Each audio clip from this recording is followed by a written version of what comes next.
हाँ, तो कंटिन्यू करते हैं क्योंकि कुछ डिस्टर्बेंस आ जा रहा है। अब देखो, मैंने इसको क्या कर बोल रहा था, मैं इसको डायरेक्ट ले रहा था यहाँ से, जो कि सही नहीं, क्योंकि मेरे को बस पी आर चाहिए ना, तो मैं पी क्यू डायरेक्ट ले लूँगा तब तो ये पी क्यू ओ ये वाला ट्रायंगल बन जाएगा। ये नहीं लेना है हमको, लेना है पी आर ओ वाला। तो यहाँ से देखो ओ पी हो गया एंड पी आर हो गया एंड आर ओ हो गया। तो आर ओ का पोजिशन वेक्टर आर दिया है और इसका पॉइंट आर दिया है, इसका ए दिया है, यहाँ पी आर का वैल्यू मेरे को चाहिए एंड यहाँ से बाद में हम पी क्यू फिर निकालेंगे। तो मैंने पी आर निकाल लिया यहाँ से, आर ओ क्या कर लिया, माइनस कर लिया। क्यों? क्योंकि नेगेटिव डायरेक्शन में है, ये डायरेक्शन में है, तो इधर आ रहा हूँ मैं। अब यहाँ से पी आर कितना आ जाएगा, आर ओ कितना है, आर माइनस ए, ठीक है क्लियर। अब पी आर हो गया आर माइनस ए, तो पी आर आ चुका है। सिमिलरली उस बार के जैसे हमने क्या बोला था कि पी आर इस बार पैरेलल टू किसके होगा, पी क्यू। अब देखो दोनों में डिफरेंस क्या है कि उस बार हमको एक पोजीशन यहाँ पे एक वेक्टर दिया था, पैरेलल वेक्टर। इस बार क्या किया, ये पी क्यू जो है ना उसी को पैरेलल में लेंगे ना, दोनों पॉइंट क्या है, पैरेलल टू पी आर है, तो जो दो पॉइंट दिया है तो हम तो पी क्यू निकाल सकते हैं। तो पी आर हो गया हमारा आर माइनस ए और लेमडा पी क्यू में क्यू माइनस पी वाला पोजीशन वेक्टर होगा। जैसे कि मैंने पहले भी बोला था कि अगर ए बी है वेक्टर तो बी माइनस क्या होगा, ए। अगर इसका बी पॉइंट है और ये क्या है, ए है, तो बी माइनस क्या होगा, ए होगा। इसी तरीके से इसमें भी क्यू का क्या है, बी माइनस ए हो जाएगा। बस यहाँ से फिर मल्टीप्लाई करना है, तो आर माइनस ए बराबर, सॉरी इसको मैं डायरेक्टली आर बराबर क्या लिख सकता हूँ, ए उधर जाएगा, ए प्लस लेमडा बी माइनस ए। फिर से लेमडा क्या होगा, एनी नंबर, कोई भी नेगेटिव पॉजिटिव कुछ भी हो सकता है, वो बस क्या दिखा रहा है, डिस्टेंस दिखा रहा है, पॉजिटिव डायरेक्शन में मैग्नीट्यूड दिखा रहा है, ठीक है। तो आर माइनस ए की ये वेक्टर फॉर्म में आ गई इक्वेशन, क्लियर। अब दो पॉइंट का वेक्टर फॉर्म हो गया, और दो पॉइंट का वेक्टर को कार्टेशियन में कैसे चेंज करेंगे, बस यहाँ पे इनके वेक्टर जो भी है उसको कार्टेशियन फॉर्म में रखते चले जाओ, और जैसे मैंने पहले किया था सेम उसी तरीके से दूसरे तरीके से करेंगे। मतलब क्या करेंगे, दोनों को बैलेंस बराबर करेंगे, उसके बाद कंपेयर कर लेंगे, ठीक है। तो मैं उसको इन शॉर्ट यहाँ पे करके दिखा देता हूँ डायरेक्टली, कि करने के बाद एक्चुअली क्या आएगा तुम्हारा। तो दो पॉइंट जैसे पहले थे तो x माइनस इस बार क्या आएगा, x1, ठीक है। तो x माइनस x1 एंड करके दिखा दें, चलो ठीक है कर ही देते। तो r माइनस ए बराबर लेमडा ऑफ b माइनस क्या था हमारे पास, a था। तो यहाँ पे r क्या था हमारे पास पता है तुमको, x i cap plus y j cap plus z k cap, minus a क्या है, x1 i cap plus y1 j cap plus z1 k cap equal to, similarly lambda क्या है, यहाँ से लिखता हूँ, lambda equal to b minus a. B का vector क्या था, बी मतलब हो गया x2 y2 z2, तो x2 माइनस ए मतलब x1 वाला, x1 ये हो गया i plus y2 minus y1 ये हो गया j cap plus z2 minus z1 हो गया k कैप। ये कर लेना, b माइनस ए निकालोगे तो समझ में आ जाएगा, x2 माइनस x1 आएगा। अब यहाँ से क्या करना था, मैंने देखो फिर से यहाँ से i और i के साथ कॉमन लेंगे तो x माइनस x1 बचेगा, फिर से ये हो जाएगा i cap plus y minus y1 हो जाएगा j cap plus z minus z1 हो जाएगा k कैप, बराबर यहाँ से क्या आएगा, लेमडा ऑफ सेम चीज x2 minus x1 i cap plus y2 minus y1 j cap plus z2 minus z1 k cap, clear. अब इसको हम क्या करेंगे, compare both side, comparing both side. Compare करने का मतलब क्या हो गया, हम इसको लेमडा को मल्टीप्लाई करके इसके साथ कंपेयर इक्वल कर लेंगे, तो ये हो जाएगा x minus x1 equal to lambda of x2 minus x1। Similarly दूसरा वाला क्या होगा, y माइनस y1 बराबर हो जाएगा lambda of y2 minus y1, और तीसरा क्या हो जाएगा, z माइनस z1 बराबर हो जाएगा lambda of z2 minus z1, ठीक है। सीधा कंपेयर करना है, इसको इसके साथ, इसको इसके साथ और इसका इसके साथ लेमडा से मल्टीप्लाई करने के बाद, ठीक है। अब यहाँ से देखो लेमडा से डिवाइड करेंगे तो हमारे पास क्या आएगा, डायरेक्टली यहाँ से x minus x1 by x2 minus x1 बराबर y minus y1 by y2 minus y1 तीनों बराबर है ना, क्योंकि लैम्डा बराबर सबके आएगा, तो यहाँ से तीनों बराबर आ जाएगा। तो z minus z1 by z2 minus z, ये हो गया हमारा 2 पॉइंट फॉर्म। ठीक है, ये हो गया Cartesian form of 2 point form, equation of line. ये किस फॉर्म में है? कार्टेशियन फॉर्म में। ठीक है, सिमिलरली और वेक्टर फॉर्म हमने पहले ही कर दिया। तो उसमें इसमें क्या डिफरेंस, वहाँ पे x माइनस x1 था बाई a था, y minus y by b c था। यहाँ पे बस वही जो 2 पॉइंट है ना, वही x2 माइनस x1 हो गया बस। वहाँ पे डायरेक्शन से रेशियो थे, वहाँ पे भी डायरेक्शन से रेशियो है, उसी के पॉइंट को माइनस करके तो एक नया वेक्टर बनेगा। जैसे b माइनस a, ये एक्चुअली क्या आ रहा है यार, b माइनस a क्या आ रहा है, ये एक नया वेक्टर ही बनेगा ना, c बन गया। तो फिर वही चीज़ यहाँ पे अगर मैं c लिख दूँ, r माइनस a बराबर लेमडा c, तो फिर वही बन जाएगा r बराबर a प्लस लेमडा c। तो डिफरेंस नहीं है, बस इसीलिए मैं बोला एक पॉइंट चाहिए एंड वेक्टर, पैरेलल वेक्टर चाहिए बस। तो ये हो गया दोनों फॉर्म।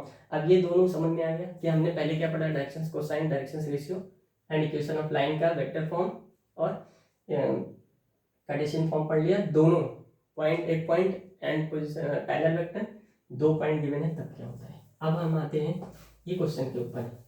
क्वेश्चन में क्या पूछा है उसको देखें। अब देखो इसमें एक एक्स्ट्रा कॉन्सेप्ट थोड़ा सा यूज होगा, जिसको बोल सकते हो क्या हो, वेक्टर का मतलब क्रॉस प्रोडक्ट, जो हमने वेक्टर में पढ़ रखा होगा, स्केलर और मल्टीप्लिकेशन पढ़ा ही होगा। तो देखो अब ये हमारा हो गया खत्म इक्वेशन ऑफ लाइन के बारे में। अब आ जाते हैं क्वेश्चन को सॉल्व करने में। ठीक है, क्वेश्चन को सॉल्व करने के लिए बोला गया है कि shorted distance between the 2 lines निकालना है। तो शॉर्टेड डिस्टेंस मतलब क्या हो गया कि हमारे पास इन दोनों लाइन के बीच का डिस्टेंस चाहिए, जो मिनिमम डिस्टेंस इसको बोल सकते हैं, हमने ये पढ़ रखा होगा। अब मैं फॉर्मूला यहाँ पे डायरेक्ट यूज करूंगा, काफ़ी लंबा हो जाएगा। तो डायरेक्टली डी मिनिमम होता है mod of a2 minus a1, ये वेक्टर है। ठीक है, dot of b1 cross b2 divide by magnitude of b1 cross b2। अब देखो ये मॉड क्यों लिया गया, क्योंकि डिस्टेंस है तो नेगेटिव भी आएगी तो वो वैल्यू पॉजिटिव ही कंसीडर करने के लिए, इसलिए मॉड ले लिया। और b1 क्रॉस b2 क्या है, ये b1 एक वेक्टर है, कौन सा, इसी का। अब जैसे a2 माइनस a1 क्या है, पॉइंट है ना, और b1 माइनस b2 क्या है, फिर वही मैंने बोला कि डायरेक्शन रेशियो है, यही सब है।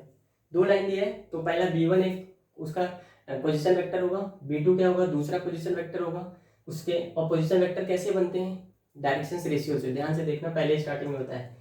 और जो पॉइंट होते हैं वो कैसे बनते हैं, a1 a2 से, ध्यान होगा। तो वहां से a2 माइनस a1 मतलब 2 पॉइंट लिए हैं यहाँ से। तो इसका एक b1, जैसे मेरे को b1 क्रॉस b2 निकालना है, ठीक है, तो b1 क्रॉस b2 का डायरेक्टली भी एक प्रोडक्ट से भी होता है, और एक हम पहले से शॉर्टकट भी जानते हैं, इसको इस फॉर्म में भी लिख सकते हैं। ठीक है, अब b1 b2 पहले क्या लिखेंगे, जैसे कि पहला वाला जो लाइन दिया इसका मान लिया 2 3 4, तो इसको क्या बोलते हैं, मान लिया कि उसको a1 a2 a3 नहीं बोलेंगे, b1 b2 b2 a b c बोलते हैं ना, जैसे a b c direction ratio होते हैं, तो a1 b1 c1 होगा। तो इसको मैं लिख सकता हूँ a1 b1 c1 a2 b2 c2। Clear, तो ये b1 क्रॉस b2 हो गया। दैट मीन्स अब इसमें मेरे को क्या लिखना पड़ेगा, यहाँ पे वैल्यू रखो फटाफट इसकी। तो आई कैप जे कैप प्लस नहीं लिखना है यार, के a1 a2 a3, पहला वाला जो है ये डायरेक्शन रेशियो दिए हैं, तो 2 3 4, और दूसरा का क्या है 7 8 2, इसका क्रॉस प्रोडक्ट करके निकाल लें, तो ये b1 क्रॉस b2 आ जाएगा। उसका मॉड लेना है, मतलब मैग्नीट्यूड निकालना है, तो उसका मैग्नीट्यूड तो बहुत इजी होगा। अब मैं a1 a2 माइनस a1 निकालता हूँ। पहले तो समझो कि a2 क्या है a1 क्या है, तो मैंने बोला था ना a1 a2 क्या है, पॉइंट्स हैं, 2 पॉइंट है, तो एक पहला ये पॉइंट है a1 और ये दूसरा क्या है a2। तो हम क्या करेंगे इसको, पहले तो चलो मान लो a1 निकाल लो कि a1 एक्चुअली है क्या, राइट। तो a1 हमारे पास कार्टेशियन फॉर्म दिया है, तो कार्टेशियन फॉर्म में मैंने बोला था इसको कैसे लिखोगे, ध्यान रखना, माइनस में होता है ना x minus x1 by a, y minus y1 by b, z minus, sorry यहाँ से लिखते हैं पहले, z minus z1 by c। तो यहाँ पे सारे माइनस में ही लिखे हैं, तो दैट मीन्स हमारे पास पहला जो होगा x1 वो 1 है, x2 2 है, x3 1 है, तो मैं डायरेक्ट यहाँ पे लिख सकता हूँ 1 2 एंड 1। ठीक है, बट इसको कार्टेशियन फॉर्म में। दूसरा a2 क्या लिख सकता हूँ मैं, a2 लिखूंगा यहाँ से मैंने बोला था ये पहले कोफिशिएंट इसका देख लेना z का, उसको हमने बना दिया 1। अब यहाँ से ये माइनस में होना चाहिए, तो ये तो माइनस में बना सकते हैं, यहाँ माइनस लिखते हो ब्रैकेट में माइनस, तो वहाँ से -2 आ जाएगा, और इसको क्या आ जाएगा 2 आ जाएगा, और यहाँ पे कितना आ जाएगा -1। होप कि ये सब अब लिखना सीख गए होंगे। तो हम क्या करेंगे a2 - a1 निकालेंगे। अब ये वेक्टर फॉर्म में है तो इसको वेक्टर में लिखना पड़ेगा, ये तो मैंने कार्टेशियन में लिख रखा है, तो वेक्टर में ही इसी में i j k लगा दो, यहाँ पे i j k लगा तो पोजीशन वेक्टर वो पॉइंट वेक्टर में हो जाएगा, पॉइंट जो आ जाएगा वो वेक्टर में आ जाएगा। तो मैंने इसको ऐसे लिख दिया जिससे तुमको क्लियर समझ में आए कि जो भी नंबर है वो एक्चुअली 1 है तो i, 2 वहाँ पे है तो 2j + 3 है, सॉरी 1 है तो 1 k कैप डायरेक्टली। फिर दूसरा वाला क्या लिखा a2 का, यहाँ से -2 था -2i, फिर +2j, फिर यहाँ पे -1 की। क्लियर। अब इसी को इसमें से माइनस करना है तो ये आ जाएगा a2 - a1। चलिए सही। अब देखो a2 - a1 हो जाएगा, तो इसमें से इसको माइनस करेंगे तो कितना आएगा, देखो -2 में से -1 जाएगा तो कितना आ जाएगा -3i कैप, प्लस यहाँ से इसको माइनस करोगे तो कैंसिल आउट हो गया, मतलब कितना बचा 0। ठीक है, 2j प्लस है, ये भी प्लस है तो माइनस हो जाएगा। अच्छा दोनों सही लिखा है ना, तो ये 2j और यहाँ पे भी 2j करेक्ट है। इसमें से ये माइनस करेंगे तो देखो ये माइनस ऑलरेडी ये माइनस होगा, माइनस माइनस क्या हो जाएगा -2k कैप हो जाएगा। दैट मीन्स यहाँ पे एक्चुअल में ये लिखा है, j है ही नहीं। ठीक है, अब ये हो गया a2 - a1 वेक्टर जो हमको चाहिए। इसका डॉट प्रोडक्ट किसके साथ होना चाहिए, b1 क्रॉस b2, तो b1 क्रॉस b2 निकाल लो यहाँ से। अब चलो मैं b1 क्रॉस b2 भी निकाल लेता हूँ,